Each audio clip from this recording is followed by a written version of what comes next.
In April of 1841, Silas Ruddle made an announcement that shocked even the crudest plantation owners in South Carolina. He was placing his daughter Catherine, a 28-year-old woman weighing over 260 lb, under the complete authority of an enslaved man named Ezekiel Cross, not as a nurse, not as a companion, as her owner in every way that mattered except on paper. The white society of Colleton County was scandalized, but they had no idea what Ruddle was truly doing or what Ezekiel Cross would do to Catherine over the following months. By November, Catherine's body had changed in ways no one could explain. 13 men were dead, and Cypress Grove Plantation was nothing but ash. What really happened between that enslaved man and the plantation owner's daughter? What did he do to her that terrified everyone who witnessed it? Before we uncover the disturbing truth, subscribe, hit that bell, and comment your state below. Now, let me take you back to where it all began. Spring in Colleton County arrived with oppressive heat and humidity that made the air feel solid. The Combahee River moved slowly through the low country, its dark water reflecting Spanish moss that hung from live oak trees like funeral shrouds. Rice paddies stretched for miles, their flooded fields, worked by hundreds of enslaved people who moved through water up to their knees from dawn until dusk. This was wealth built on suffering. Prosperity was extracted from human misery. All of it was justified by men who convinced themselves that cruelty was simply the natural order of things. Cypress Grove Plantation sat on 800 acres of moderately productive land.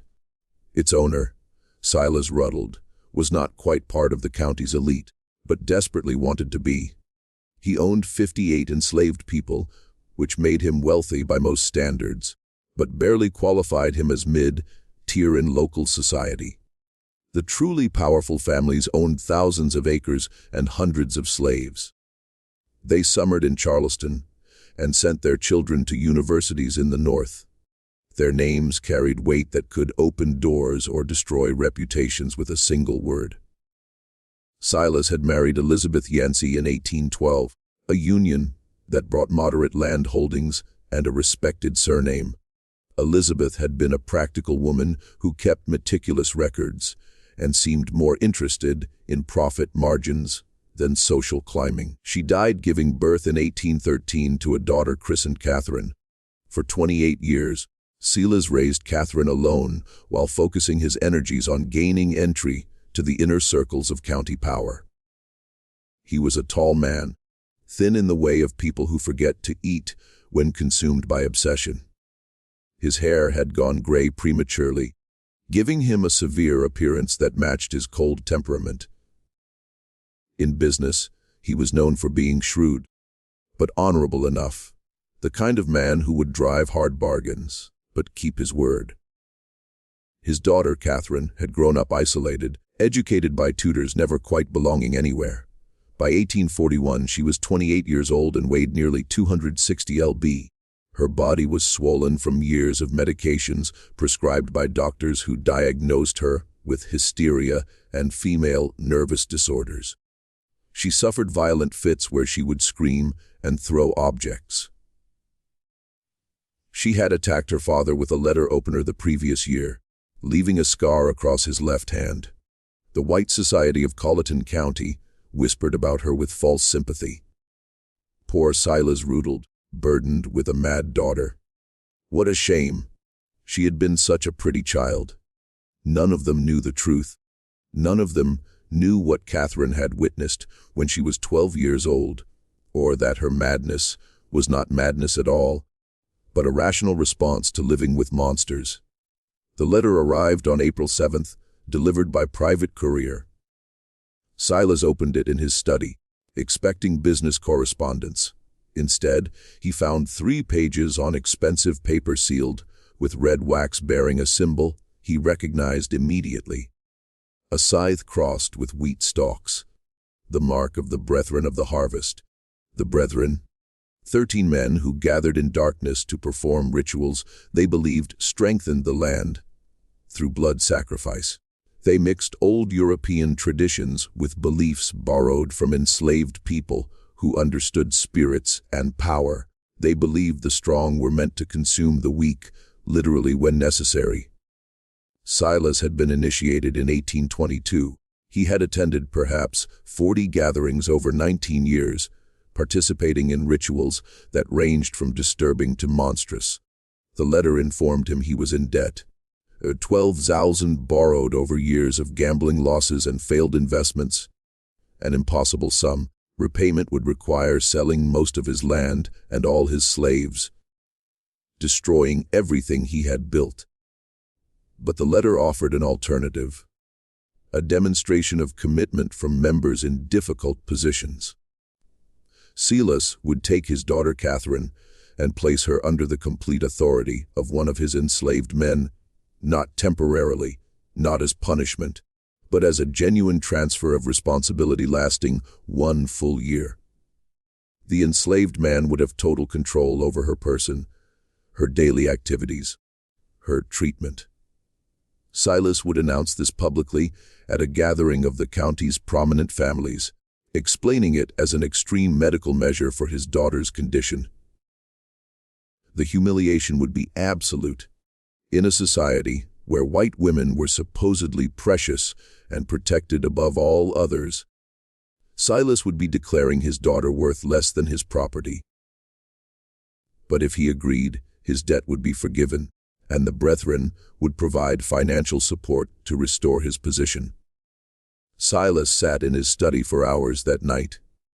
He thought about his options. Bankruptcy would destroy him completely. The brethren had connections to every judge, every lawyer, every politician in the region. They could make him disappear if he became a problem, or he could sacrifice his daughter's dignity to maintain his own position. The choice society had trained him to make. Property over people, power over morality. He wrote his acceptance by candlelight and sent it before dawn. 3 days later, another letter arrived with a name and brief history. Ezekiel Cross, age 33. Purchased recently through an intermediary from a Virginia plantation. Skills included carpentry and herbal medicine. Temperament listed as quiet and obedient. What the letter did not say was that Ezekiel Cross had been selected specifically for this purpose, that his placement at Cypress Grove was no accident, that he carried his own burning need for justice, and the patience to wait for exactly the right moment. Ezekiel arrived on April 13th in a wagon driven by a slave trader named Henderson. The wagon pulled directly to the main house, unusual since most slave transactions happened near the barns. Silas came out onto the porch, shading his eyes against the morning sun. In the wagon bed sat Ezekiel. The first thing Silas noticed was his eyes. Most enslaved people kept their gaze down as a survival mechanism, but Ezekiel looked directly at Silas, his expression calm and assessing. It made Silas deeply uncomfortable. Ezekiel was tall, perhaps 6'2", with broad shoulders and lean muscle from a lifetime of hard labor. His skin was unmarked by whipping scars. His clothes were simple but clean. His hands were large and calloused, but his fingers had a precision that suggested skilled work rather than just brute force. Henderson climbed down and handed papers to Silas. Ezekiel Cross, as requested. Previous owner said he was quiet but capable. Your associates want you to know this one was carefully selected. Silas barely glanced at the papers. He addressed Ezekiel directly. You understand why you are here? Yes, sir. Ezekiel's voice was deep and measured with a slight Virginia accent. My daughter is unwell. You will be responsible for her care. Doctors have failed. You claim knowledge of herbal treatments. My grandmother was a healer, sir. She taught me before I was sold. The transaction completed quickly. Ezekiel was shown to a small cabin near the main house, separate from other slave quarters. He was given basic supplies and told his duties would begin the next day. He was informed that his sole responsibility was Catherine's care and that failure would have severe consequences. Ezekiel nodded and said, "Yes, sir," when required. Then he was left alone. For the first time since arriving, he allowed his expression to change.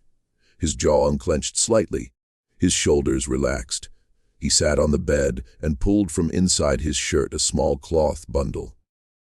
He unwrapped it carefully, revealing a piece of worn paper with 3 names written in a child's uncertain handwriting. Sarah, Benjamin, Ruth, his wife, his son, his daughter. Sold away from him 3 years ago to a plantation in Alabama known for working slaves to death. He had learned they all died within 18 months. Sarah from untreated fever, Benjamin from an injury that turned septic, Ruth from simply giving up, a 6-year-old child who stopped eating because she could not understand why her family had been torn apart, and Silas Rutland had been the one to sell them. Not because he needed money, not because they had done anything wrong, but because he had been demonstrating to the brethren that he could make hard decisions without sentimentality. He had split a family like kindling for burning. Ezekiel had spent 2 years working his way south, deliberately getting sold from plantation to plantation, always gathering information. He learned about the brethren through whispers. He learned about their rituals and members. He learned they considered themselves above any consequence. When the opportunity came to be sold to Rutland specifically, Ezekiel knew this was his chance. He would have access to Rutland's house, to his secrets, to his vulnerabilities. And sometimes justice came not from courts or laws, but from patience and planning, and being willing to become exactly as monstrous as necessary. He folded the paper with the 3 names and tucked it away. Then he lay back and stared at the ceiling and began planning what came next. His first day began on April 14th.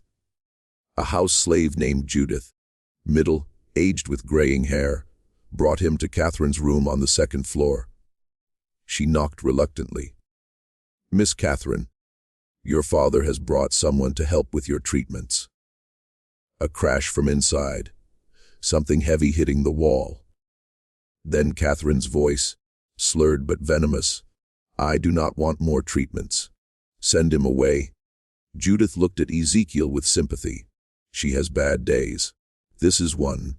Ezekiel opened the door and stepped inside, closing it before Judith could follow. The room was large but dark, heavy curtains drawn. The air was stale, smelling of unwashed bedding and something else, the sweet rot smell of mercury. Books scattered across the floor, a shattered picture against the wall, clothes everywhere. Catherine sat in a chair by the cold fireplace, wrapped in a stained dressing gown. Her dark hair hung loose and tangled. Her face was puffy, eyes unfocused. Her hands trembled continuously on the chair arms. She looked at Ezekiel with confusion, then fear, then anger. "Who are you?" I said. "No more doctors." "I am not a doctor, miss. My name is Ezekiel.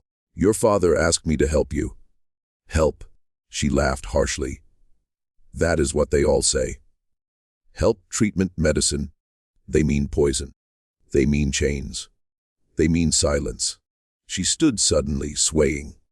"I know what this is. He is punishing me again for remembering, for speaking, for refusing to forget."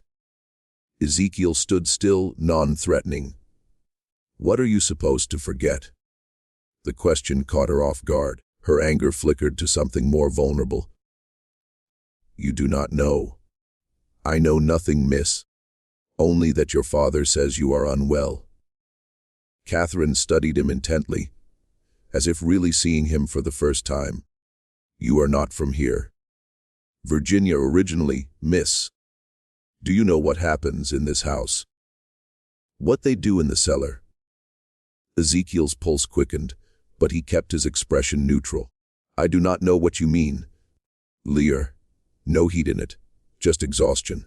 Everyone lies. It is easier than truth." She sat heavily. Leave me alone.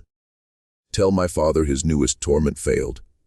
But Ezekiel moved to the window and drew open the curtains. Sunlight flooded in. Catherine cried out, covering her eyes. When did you last go outside, miss? I cannot walk that far. I'm too weak. When did you last eat without laudanum? The medicine is necessary. Doctors say so. What if the doctors are wrong? Her hands came down from her eyes. She stared at him with hope and terror mixed. What did you say? Ezekiel turned from the window. This was the moment the first card played. I said, what if the doctors are wrong?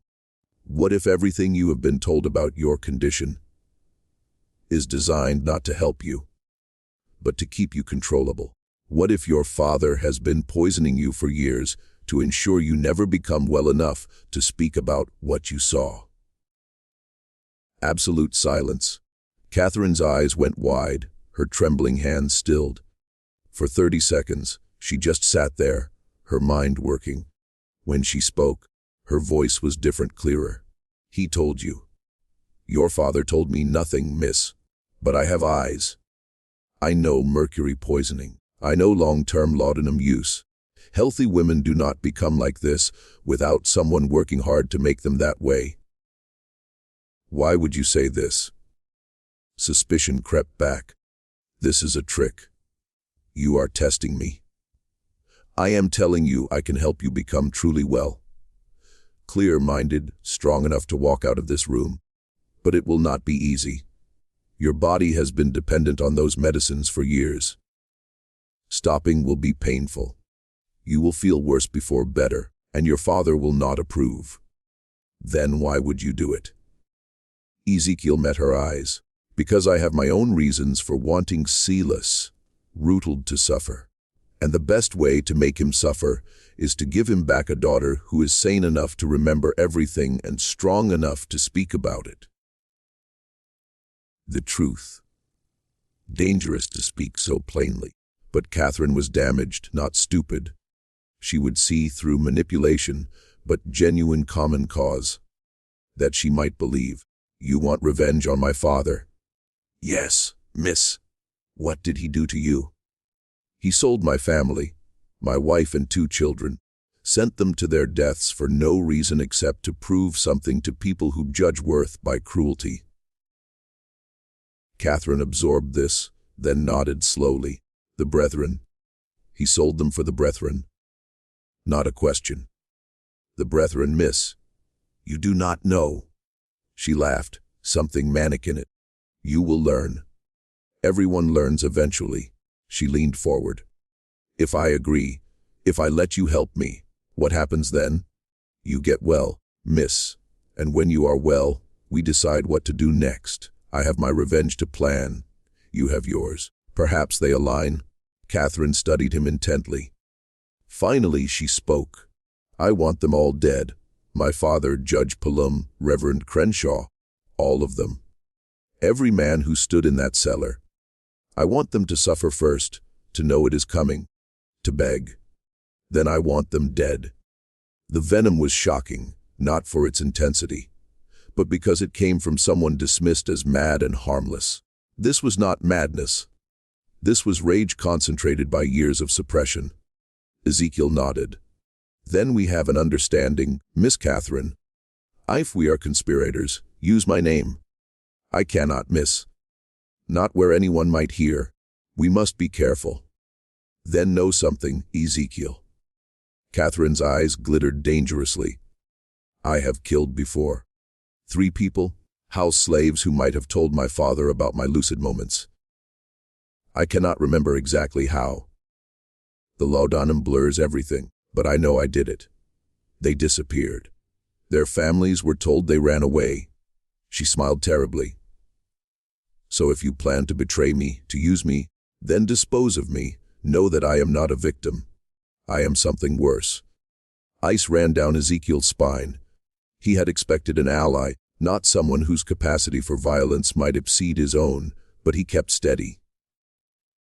I believe you, miss, and I will not betray you. Good. Catherine stood more steadily. Then let us begin. But I have one condition. When this is over, when we have had our revenge, I want to die. I do not want to live with what I have seen and done.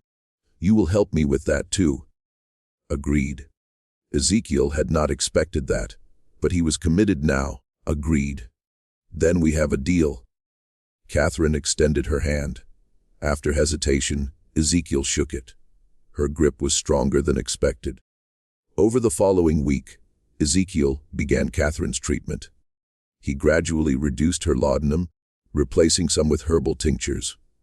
Valerian root for anxiety and sleep, chamomile for digestive distress, milk thistle to help her liver process accumulated toxins. The process was brutal. Catherine spent 3 days in bed with fever, shaking, and vomiting. Ezekiel stayed with her through it, holding a basin while she was sick, wiping her face with cool cloths, speaking quietly just to remind her she was not alone. When the worst passed, she was weak but clearer than she had been in years. The constant tremor decreased. Her speech was less slurred. She could focus on reading. Then real work began. Ezekiel had her walking short distances at first, from her room to the hallway end and back. It exhausted her, but he insisted. Every day a little further. He adjusted her diet, bringing lean meats and vegetables instead of heavy pastries. He limited portions strictly, though she fought him. Years of using food as comfort making restriction difficult. While working on her physical recovery, they talked. Catherine told him about the cellar, about what she saw at 12. She described it in detail that made Ezekiel's stomach turn. But he listened without interruption. She told him about years of gaslighting that followed, her father convincing everyone, including herself, that she was mad, that she invented memories, that nothing she said could be trusted.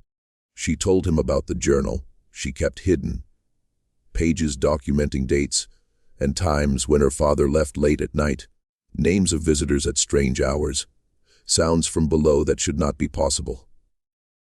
Ezekiel told her about his family, about Sarah, who sang while working and taught their children to read despite the danger, about Benjamin, who at 8 could do mathematics that amazed overseers, about Ruth, who loved flowers and picked wild blooms to make their cabin beautiful. He told her how Silas came to the Virginia plantation with a buyer's warrant, how he inspected them like livestock, how he agreed to purchase all 3 for a reasonable price, then changed terms at the last moment, saying he only needed the woman and children, not Ezekiel. How he deliberately split the family for no practical reason, but simply because he could. He smiled when he did it. Ezekiel said quietly, "That is what I remember most. My son crying, holding my leg, begging, my wife trying to be strong, telling Benjamin to be brave, and your father smiled like it pleased him to cause that pain." Catherine listened with newly clear eyes. "I am sorry. I know sorry is just a word, but I am sorry you suffered because of what my father is. You are not responsible for what he does, miss. No. But I am responsible for what I do next. And I promise you, Ezekiel, he will pay for what he took from you. They will all pay." The formal announcement was scheduled for April 29th, 41 people gathered in the Cypress Grove dining room for what invitations described as an important family announcement. The county's elite arrived in carriages. Judge Pullum with his wife Eleanor, Reverend Crenshaw with his daughter, Marcus Fanning and his family, Benjamin Lyall from the bank. The meal was elaborate oysters, roasted duck, multiple rice dishes, sweet potatoes, fresh bread, a towering cake for dessert. Through it all, Catherine sat at her father's right hand, eating sparingly, speaking when spoken to, but volunteering nothing. Ezekiel served alongside other house slaves, moving quietly, refilling glasses, clearing plates. He was invisible to most guests, but he listened to every word, watched every interaction, filed away information. After dessert, Silas stood and tapped his glass. My friends, thank you for joining us. As you know, Catherine has been unwell for years. We tried every treatment. Doctors from Charleston, a specialist from Philadelphia. Nothing helped, until recently. He gestured toward Ezekiel. 2 weeks ago, I brought in Ezekiel, who has knowledge of herbal medicine. As you can see, Catherine is much improved. Clearer, calm, more herself than in many years. Polite murmurs around the table. Catherine kept her expression neutral, though Ezekiel saw her hands gripping her napkin beneath the table. This improvement, Silas continued, has led to a difficult decision. Catherine requires ongoing care more intensive than our household can provide. After much consideration, I've decided Ezekiel will assume full responsibility for my daughter's welfare. He will have complete authority over her treatment, daily activities, and living arrangements, effective immediately. The murmurs changed tone. Confusion now. Several guests exchanged glances. Mrs. Pullum's face registered shock. Marcus Fanning spoke up. You, Silas, I do not understand. You are placing your daughter under a slave's care permanently. I am placing her with someone who succeeded where others failed. My daughter's health is more important than social convention. But surely. Reverend Crenshaw interjected carefully. There are other options. A companion, a nurse, someone more appropriate. Silas's expression hardened. I have made my decision. Catherine agrees. Do you not, daughter? All eyes turned to Catherine. This was the moment. She could refuse, could expose everything, could bring it all crashing down. Instead, she smiled, small, controlled, revealing nothing. I trust my father's judgment. Ezekiel has been kind, and his treatments help. I am content with this arrangement. Perfectly delivered. But Ezekiel saw what others did not. Her knuckles white on that napkin, the flash in her eyes promising violence. She was playing the required role, the obedient daughter. But inside she was screaming. The evening passed in awkward conversation. Some guests left early. Others stayed to speak with Silas privately, asking questions they did not want public. Ezekiel caught fragments. Are you certain this is wise? What will people say?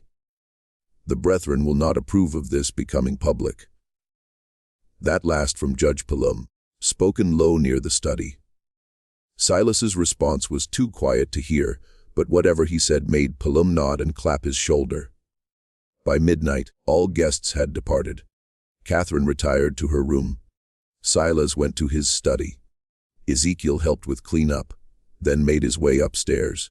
He knocked softly on Catherine's door. Come in. She sat by the window, still in her dinner dress, looking out at dark grounds. She did not turn.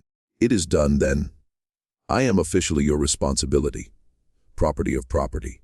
How absurd. How are you feeling? Miss, I want to burn this house down with everyone in it. But we must be patient. Is that not what you tell me? Yes. Miss, I agreed because I want them to feel secure. I want them to think this is just my father's eccentricity. I want them to forget about me while we work. She turned to look at him.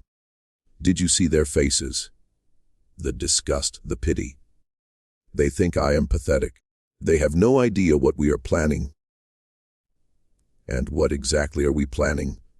Miss? Catherine moved to her dresser and pulled out a wooden box. Inside were papers covered in her handwriting. I have been documenting everything I remember for years. Dates, names, ritual descriptions. Coded so it looks like nonsense if found. But I can decode it. We have enough to destroy 20 men. And will anyone believe us, miss? A woman recently recovered from madness and an enslaved man. No. Which is why we need proof. They cannot dismiss real physical evidence. She pulled out one specific page. I know where they keep their records. The Brethren maintains a ledger of all activities. Every ritual, Every sacrifice, every member's participation. It ensures everyone is equally guilty. My father mentioned it years ago, before he realized I would remember. Where is this ledger?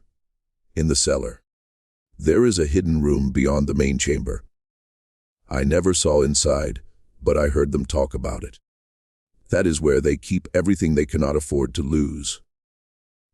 Ezekiel felt excitement mixed with dread. Such a ledger would be devastating evidence, but getting it meant going into the heart of the Brethren's domain. We would need to access it when the house is quiet. My father travels to Charleston monthly for business. The next trip is May 14th. He will be gone 3 days. That gives us 2 weeks to prepare. We need the cellar layout. Every room, every hiding place. I can help. I have been thinking about this for 16 years. I know exactly what needs to happen. They spent an hour going over details, speaking in whispers. Catherine sketched the cellar layout from memory. Ezekiel asked about guards, keys, slave schedules. When he left her room, it was nearly 200 in the morning. He made his way to his small room, mind racing. He was fully committed now to conspiracy with a woman who was brilliant and damaged and frightening. He pulled out the paper with his family's names and looked at it by candlelight. I am doing this for you. For Sarah, for Benjamin, for Ruth, for every person who suffered because men like Silas Rutald believe power gives them the right to destroy lives. He blew out the candle and lay in darkness, listening to the house settle. Somewhere below, in a cellar he had never seen, were secrets that could tear apart South Carolina's most powerful families. In 2 weeks, he would go down there to find them. The 2 weeks passed with deceptive calm. Catherine continued improving. Her weight dropped. Her mind stayed sharp. She walked further each day. More importantly, she was translating sections of her coded journals for Ezekiel, filling in details about the Brethren that made his blood run cold. The Brethren was not unique to Colleton County. It was part of a larger network across the South. Connected societies in Charleston, Savannah, New Orleans, Richmond. Different names, but always the same structure. Wealthy men who believed their power derived from ancient practices of dominance and sacrifice. Catherine explained one afternoon. They believe they continue traditions going back thousands of years. European mystery cults, mixed with things learned from enslaved people. They twisted it into something monstrous, justification for things that have no justification.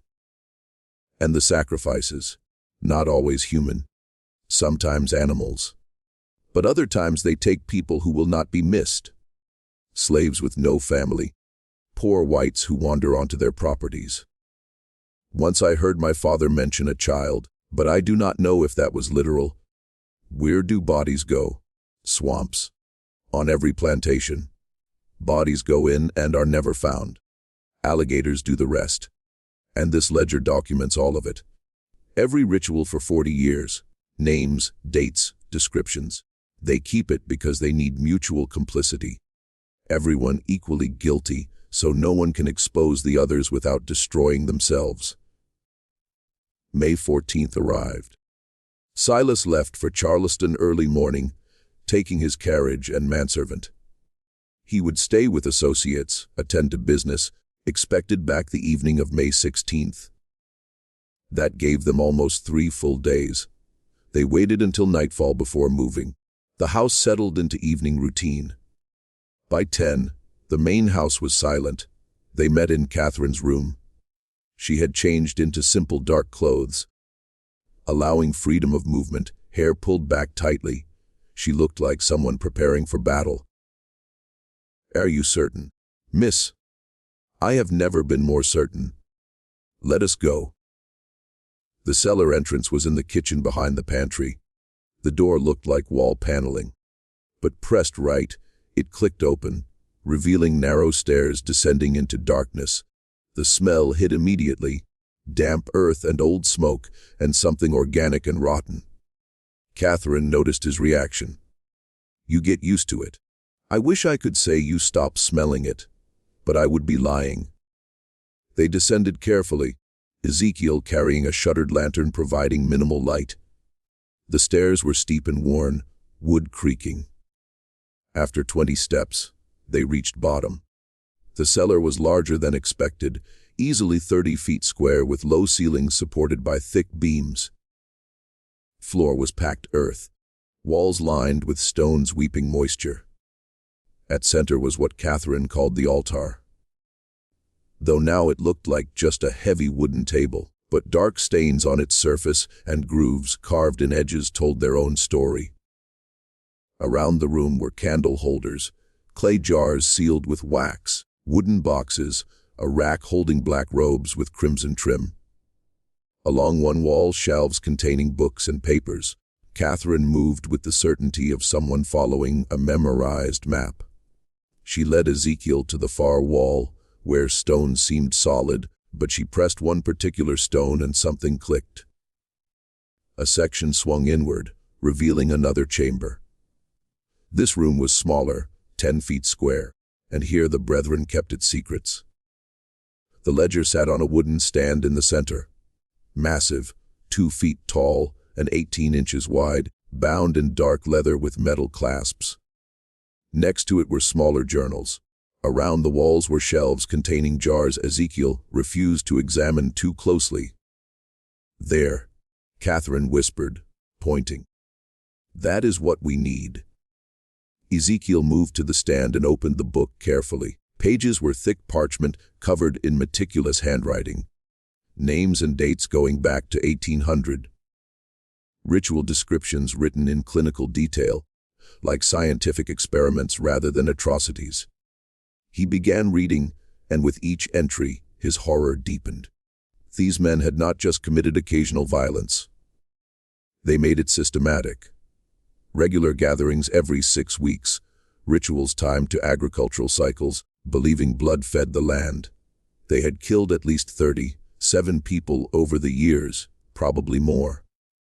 Mostly enslaved people, but also poor whites, indigenous people, anyone vulnerable. And notes about consumption. They had not just killed, they had eaten. Pieces of victims prepared specific ways, consumed during ritualistic meals they believed transferred power. "Dear God," Ezekiel whispered, "this is worse than I imagined. I tried to tell you." Catherine's voice was flat. "I watched them when I was 12. I watched them cut pieces from that woman on the altar. I watched my father raise a goblet and drink. Then I spent 16 years being told I was insane, that I imagined it all. But I knew, I always knew." Ezekiel turned pages, looking for entries about his family. He found them in October 1838. 3 lines: purchased family unit from Virginia. Woman Sarah, children Benjamin and Ruth. Separated from male to demonstrate resolve. Sent to Alabama contact. Payment received. 3 lines. That was all his family's destruction merited. "We need to take this," Ezekiel said, voice tight with rage. "No." Catherine's hand on his arm. "If we take it now, they will know immediately. We need to copy the most important entries first." She was right. But Ezekiel wanted to burn everything. But revenge required patience, required being smarter than the enemy. They spent 3 hours working. Catherine had brought paper and ink. She copied entries about specific rituals, focusing on ones naming current members. Ezekiel documented victims, creating a list of names and dates that could potentially be cross-referenced with other records. Exhausting work, made worse by the content. Several times Ezekiel had to stop, hands shaking too badly. Once Catherine left the chamber entirely, overcome by memories. But slowly, methodically, they built their case. Page after page of evidence. They were so focused, neither heard footsteps on the cellar stairs. First indication something was wrong was when light flared in the outer chamber. Lantern light much brighter than their single lamp, Ezekiel looked up sharply, blood going cold. Silas Rudolph stood in the doorway, flanked by 2 other men. Behind them, at least 4 more figures in the main cellar. "I must admit," Silas said calmly, "I am impressed. I did not think you would find the inner chamber." Catherine stood slowly, placing herself between her father and Ezekiel. "You were supposed to be in Charleston." "I was supposed to be, but I never trusted your miraculous recovery. So I made arrangements. I left this morning, yes, but I returned this afternoon and watched the house all evening, waiting to see what you would do." He stepped into the chamber, the 2 men blocking the exit. "Did you really think I would not anticipate this? That I would not prepare for the possibility you might remember, might seek revenge? You have been poisoning me for 16 years. Catherine's voice steadied despite everything. "And you expect me to simply accept that? I expect you to understand it was necessary. You saw something you should not have. A child could not understand. I could not allow you to destroy everything. I was 12, and I watched you murder a woman and eat her flesh. That was not fear, Father. That was a reasonable response to witnessing evil." Evil. Such a simple word. Silas moved further into the room, eyes moving between Catherine and Ezekiel. "And you, using my daughter to get to me, filling her head with ideas of revenge." Ezekiel said nothing, calculating distances and odds.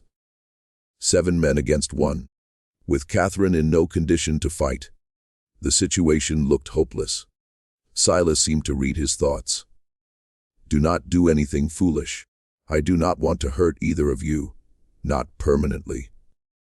But I cannot have this rebellion continuing." He gestured to the men behind him.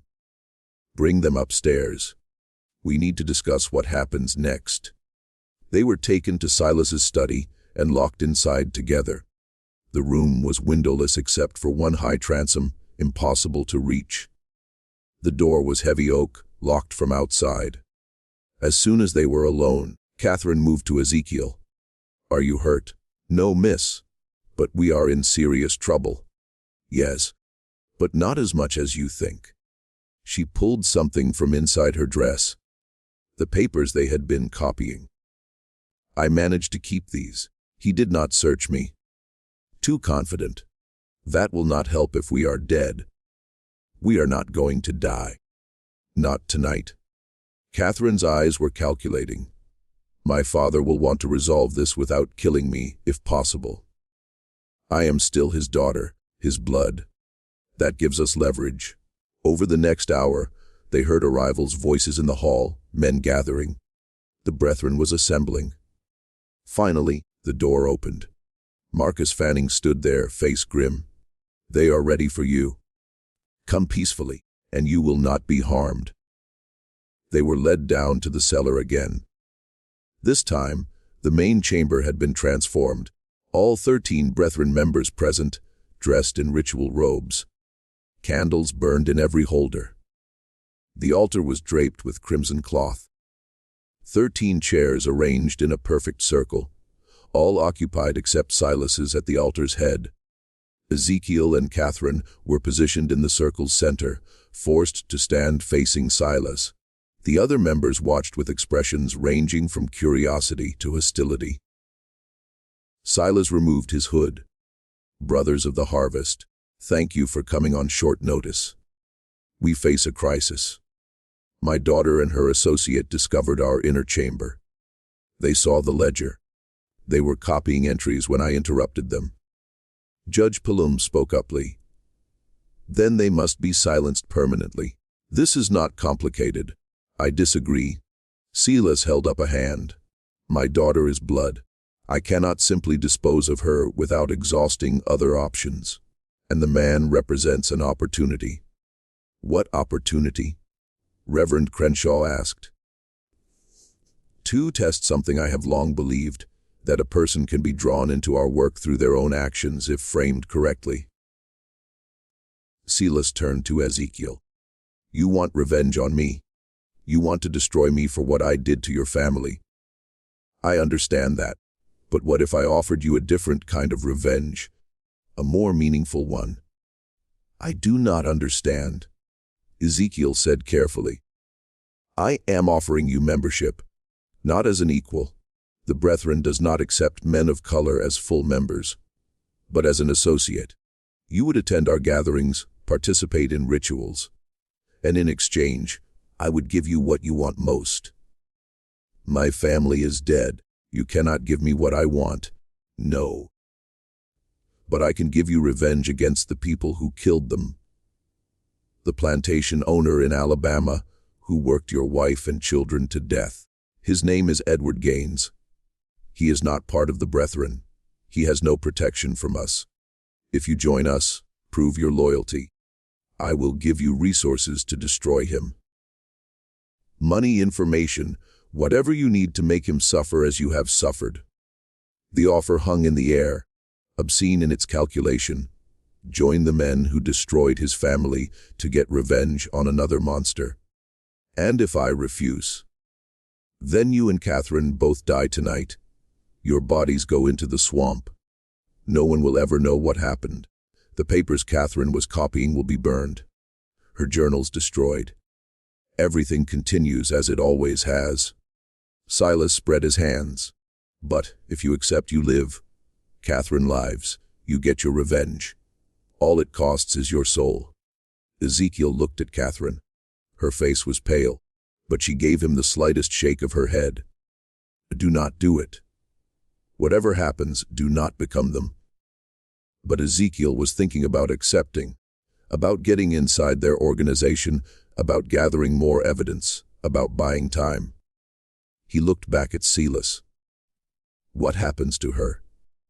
She returns to her room, resumes her medications, forgets what she has seen. The alternative is she dies alongside you. No. Catherine's voice cut across the chamber. I will not forget again. I will not be silenced. Kill me if you must, Father, but I will not pretend I do not know what you are. Silas's expression hardened. Then you have made your choice. Wait, Ezekiel spoke quickly. I accept, but on one condition. Catherine goes free. Not back to her room. Free. Let her leave this house. Leave South Carolina. Give her money to start over. If you do that, I will join you. Several Brethren members shook their heads. But Judge Palum spoke. The boy makes a point. The girl is already broken. Even if she spoke, who would believe her? But a man willing to join us, to be complicit, that is valuable. That proves our power extends even to those who hate us. Silas considered. Finally he nodded. Very well. Catherine will be sent north. I have associates in Philadelphia who will take her in. She will be given a new identity and stipend to live on, but she can never return to South Carolina. Never contact anyone from her old life. She will be dead to everyone here. Agreed? Catherine stared at Ezekiel. No. I will not leave you two. Agreed. Ezekiel interrupted. She goes free. I join you. Then we have a bargain. Silas turned to the others. Catherine leaves tomorrow. Ezekiel's initiation will be in 3 weeks at the next regular gathering. Until then, he remains at Cypress Grove under watch. If he tries to escape or contact anyone, the deal is void and both die. Understood. Ezekiel nodded. Catherine looked like she wanted to argue, but Ezekiel caught her eye and shook his head slightly. Trust me. Catherine left the next morning. A closed carriage took her away at dawn. Ezekiel watched from his cabin window as it rolled down the long drive and disappeared into the trees. She had not been allowed to say goodbye. He had not been allowed to speak with her after the confrontation in the cellar. But as she had been escorted to her room the previous night, she had looked back at him once, and in her eyes he had seen something that gave him hope. She understood. She knew he had not truly surrendered. She knew this was strategy, not defeat. The question was whether she would actually go to Philadelphia, or whether she had her own plans. The 3 weeks that followed were the longest of Ezekiel's life. He was kept under constant watch. 2 overseers followed him everywhere. He was not allowed to leave the plantation grounds. He was given menial work to keep him occupied. Meaningless tasks that accomplished nothing but filled time. But he was also given access to the main house, to the study where Silas kept his papers, to the cellar where the next gathering would take place. They were watching him, yes, but they were also testing him, seeing if he would try to escape, seeing if he would attempt sabotage. Ezekiel did neither. He played the role of defeated man who had made a pragmatic choice for survival. He was quiet, obedient, asked no questions, caused no problems. But he was observing everything, learning the routines of the house, noting which slaves could be trusted, which overseers were cruel, which brethren members visited regularly. He was building a mental map of how everything worked, looking for weaknesses. And at night, alone in his cabin, he thought about what was coming. His initiation would require participation in their rituals. They would test him. They would want to make him complicit in something horrible, so he could never expose them without destroying himself. He thought about how far he was willing to go, what lines he would not cross, even for revenge, whether there was any act so terrible that justice did not justify it. He did not have good answers to those questions.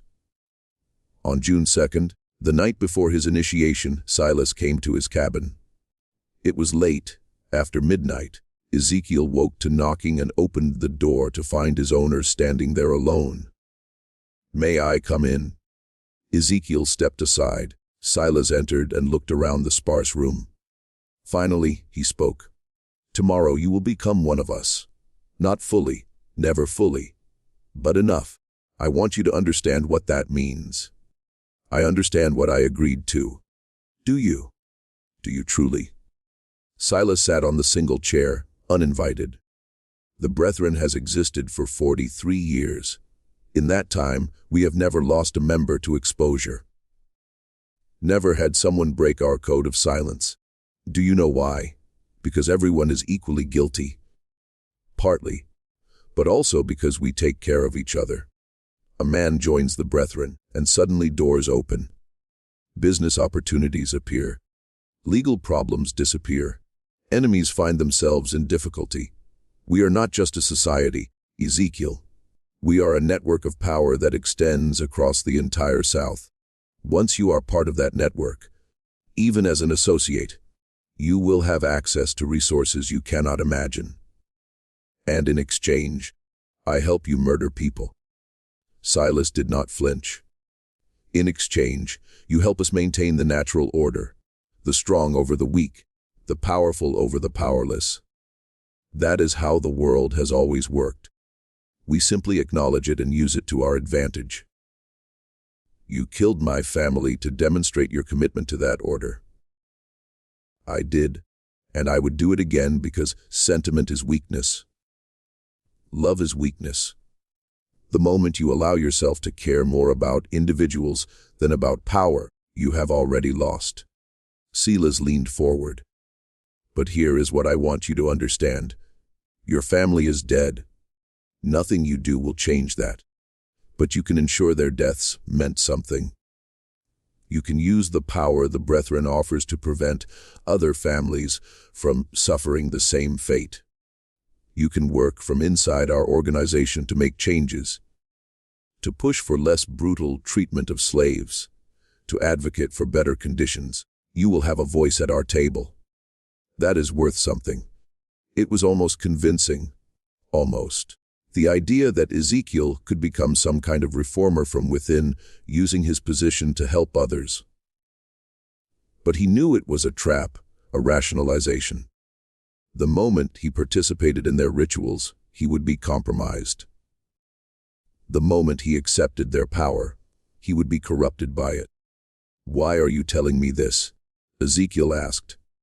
"Because I want you to succeed. Because having you as an ally is more valuable than having you as an enemy. Because I killed your family, but I do not want to kill you. Silas stood. Tomorrow night, you will be asked to do something difficult. Something that will test whether you truly commit to this path. I am telling you now, whatever you are asked to do, do it. Do not hesitate. Do not show weakness. Because if you fail the test, both you and Catherine die. Yes, I know she is not really in Philadelphia. I know she is hiding somewhere, planning her own revenge. But I have people watching for her. The moment she surfaces, if you have not proven yourself, she will be found and killed. Do you understand? Ice flooded through Ezekiel. Catherine was alive, but she was in danger, and his actions tomorrow would determine whether she lived or died. I understand, he said quietly. Silas nodded and left without another word. Ezekiel sat alone in the dark cabin, thinking about the impossible position he was in. He had to participate in something monstrous tomorrow. Had to prove himself to monsters. Had to become complicit in evil. Or he had to find another way. A third option that neither Silas nor the brethren anticipated. He pulled out the paper with his family's names, looked at them in the moonlight coming through the window. Forgive me, he whispered, for what I'm about to do, for what I have to become. I promise you it will not be for nothing. The gathering began at midnight on June 3rd.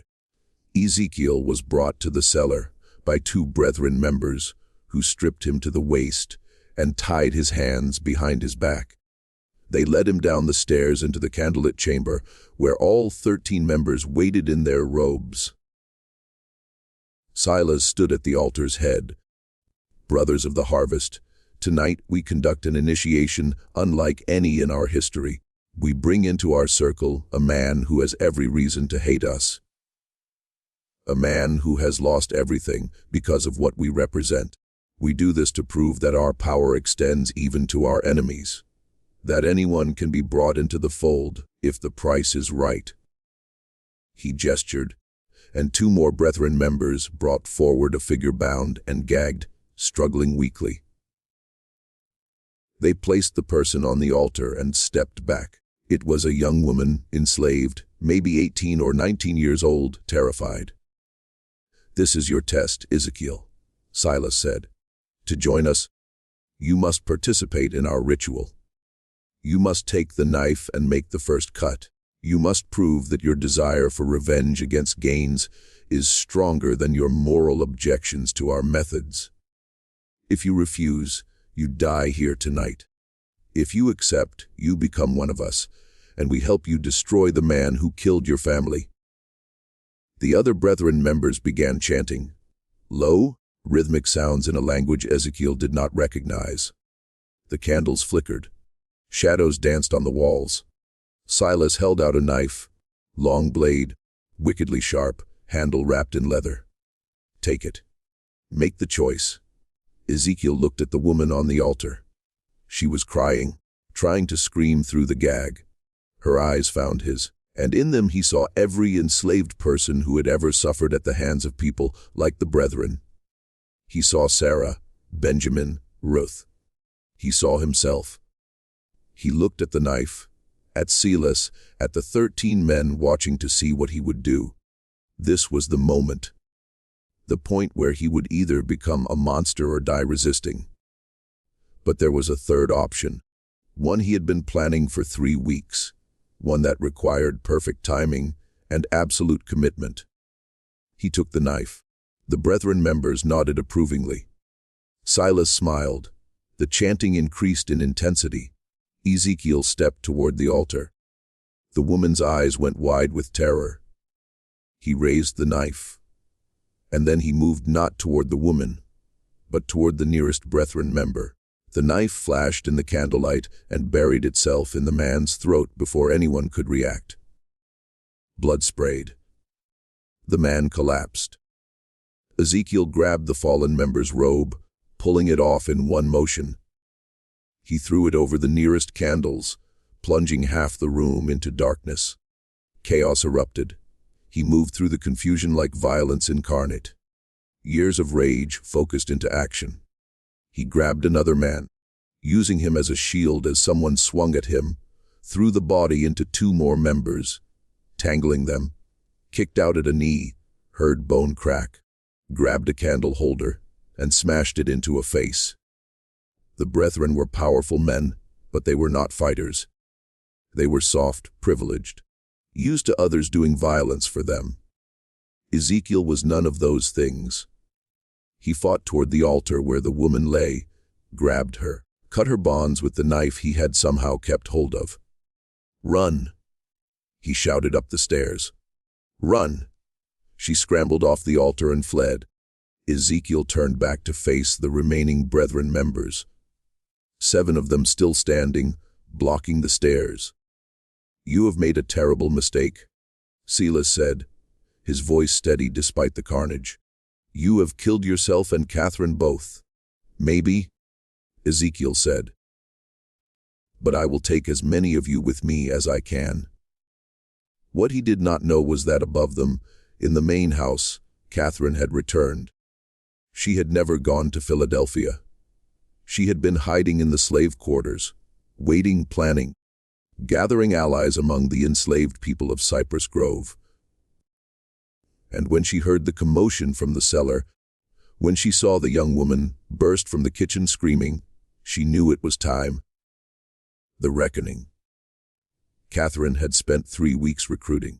She had moved from plantation to plantation under cover of darkness, speaking to enslaved people she had known her whole life.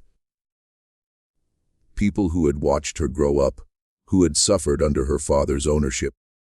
She told them about the brethren, about the cellar, about the rituals. And she told them that tonight was the night they could end it. 23 people came, men and women who had nothing left to lose, who had lost children to the brethren's rituals, who had watched friends disappear into the swamps, who had endured decades of brutality from men who believed themselves untouchable. They came armed with tools from the fields, axes, scythes, hammers. They came with rage that had been building for generations. When the young woman burst from the cellar, Catherine led them down. The brethren members, still trying to subdue Ezekiel, did not hear them coming until it was too late. The enslaved people flooded into the cellar like a tide. There was no mercy in what followed, no hesitation. These were people who had been told their entire lives they were property, that their suffering did not matter, that their lives had no value. Now they were proving how wrong those beliefs were. The brethren tried to fight. Judge Palum pulled a pistol, but was struck down before he could fire. Reverend Crenshaw begged for mercy and received none. Marcus Fanning tried to flee up the stairs and was dragged back down. Silas Ruttled, seeing everything collapse around him, tried one last desperate play. He grabbed Catherine, pulling her to him with a knife at her throat. "Stop. Stop or I kill her." The room went still. Catherine looked at her father with no fear in her eyes. "Do it. Kill me. It changes nothing. You have already lost. I can still escape. I can still. You can still nothing." Catherine's voice was cold. "You spent 16 years trying to break me, trying to make me forget, trying to convince me I was mad. But you failed. I remembered everything, and I am going to watch you die." She drove her elbow back into his ribs with sudden vicious force. His grip loosened. She spun away, and before Silas could recover, Ezekiel was there. They faced each other, the enslaved man and the plantation owner. All the power Silas had held, all the privilege and cruelty, all the years of believing himself untouchable. None of it mattered now. "You took everything from me," Ezekiel said quietly. "My wife, my children, my life. You did it for no reason except that you could, to prove something to men who valued cruelty over humanity." "Please," Silas said, just that one word. pathetic and desperate. Did my wife say please? Did my son? Did any of the people you killed in this cellar? Ezekiel shook his head. No mercy. Not for you. Not ever. What happened next was brutal and final. The enslaved people made sure none of the brethren survived. 13 men who had believed themselves above consequence learned in their final moments that power was an illusion. That cruelty always came home eventually. When it was over, Catherine stood in the center of the cellar, surrounded by bodies. She was shaking, not from fear, but from release. 16 years of rage finally given outlet. Ezekiel came to her. Are you hurt? No. Are you? Minor cuts. Nothing serious. He looked around at the carnage. What do we do now? Now. Catherine's smile was grim. Now we burn it all. The cellar, the ledger, the evidence. We destroy every trace of what happened here. But that evidence could prove what they did, could bring justice. Justice. Catherine laughed bitterly. She looked around. This is justice. The only kind we were ever going to get. If we try to take that ledger to authorities, what happens? We are hunted down and killed. The surviving brethren members in other counties come for us. This only ends if everyone believes the Cypress Grove chapter died in an accident. If there is no evidence, no witnesses, no story to tell. She was right, and Ezekiel knew it. Then we burn it. They spent the next 2 hours preparing. The enslaved people who had helped them left before dawn, disappearing back to their various plantations. They would say nothing. They had seen nothing. They knew nothing. That was how survival worked. Catherine and Ezekiel poured oil through the cellar, stacked wood and kindling, placed the bodies in positions that might look like an accident if anyone investigated. Then they took the ledger and all the journals and placed them in the center of the altar. Wait, Ezekiel said. He opened the ledger one last time and found the entries about his family. He carefully tore out those pages and folded them, placing them inside his shirt. For them, so they are not forgotten. Catherine nodded. Then she took a candle and held it to the oil-soaked wood. The fire caught immediately. Within minutes, the cellar was ablaze. They fled up the stairs and out of the house, stood in the yard, watching as flames engulfed Cypress Grove Plantation. People would come. Other plantations would see the smoke. There would be questions, but Catherine and Ezekiel had their story prepared. A terrible accident. A candle knocked over in the cellar. The master and his guests trapped below. So tragic, so terrible. No one would ever know the truth. As the sun rose over the burning ruins, Catherine turned to Ezekiel. What will you do now? Go north. Use the chaos of this fire to disappear. Maybe find others who want to fight. To create a network that can help people escape. He pulled out the paper with his family's names. I cannot bring them back, but I can make sure others do not suffer the same fate. And I will go north as well. Use the money I have been stealing from my father's accounts for years. Start over. She paused. But I will not forget. I will document everything that happened here. I will write it all down so that someday, somehow, someone knows the truth. They sealed the records. They will seal your testimony too, if you try to make it public. Then I will hide it, I will code it. I will leave it somewhere to be found decades from now, when we are all dead and it cannot hurt us anymore. She looked at the burning house. The truth has a way of surfacing eventually. Even when people try to bury it. They stayed until the fire burned itself out. Until Cypress Grove Plantation was nothing but ash and blackened timbers, until there was nothing left to show that 13 men had gathered there to commit atrocities. Then they walked away in opposite directions. Catherine north toward Charleston and eventually Philadelphia, Ezekiel west toward the frontier, where enslaved people could disappear into communities that asked no questions. They never saw each other again. The official story was exactly as they had planned: a tragic accident. Silas Rutald and 12 prominent gentlemen meeting at Cypress Grove to discuss business when a fire broke out. All 13 perished in the cellar, overcome by smoke before they could escape. A terrible loss for Colleton County. Funerals with full honors. Eulogies praising their contributions to society. Catherine Rutald was reported to have died in the fire as well. Her father's mad daughter, trapped in her room, unable to escape. A particularly sad footnote to an already tragic event. No one questioned it. No one looked too closely. The enslaved people who had participated said nothing. They had no reason to speak, and every reason to remain silent. Most were sold within months to different plantations as Cypress Grove was liquidated. They scattered across South Carolina and beyond, carrying their secret with them to their graves. Years passed. The ruins of Cypress Grove were eventually demolished. The land sold, new buildings constructed.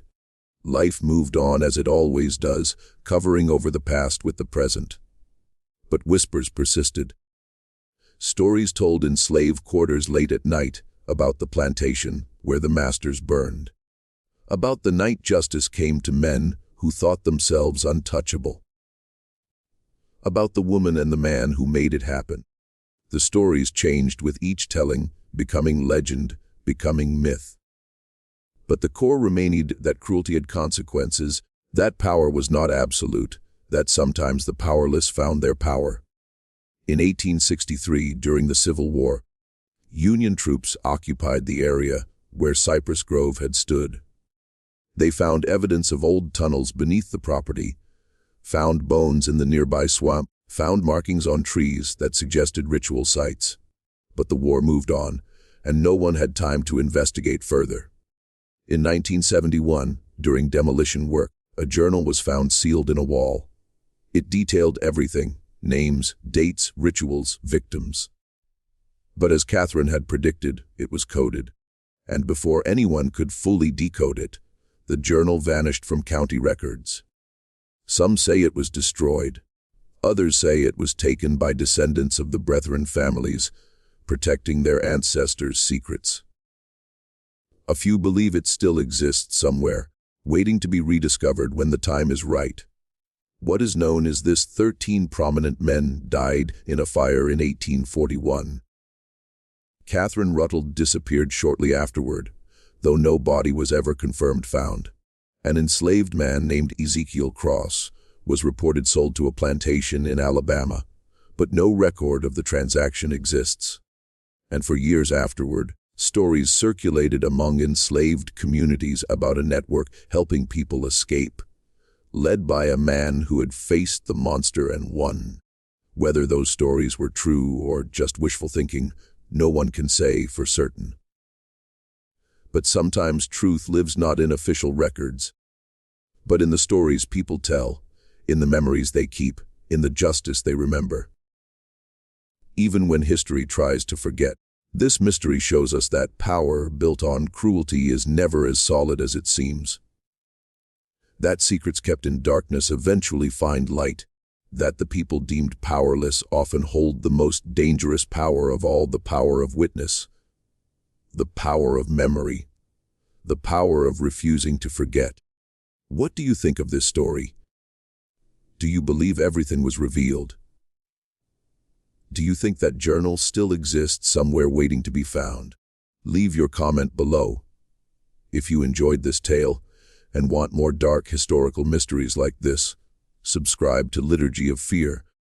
Hit the notification bell so you never miss a story, and share this video with someone who loves mysteries that blur the line between history and horror. These stories need to be remembered. These voices need to be heard. See you in the next video.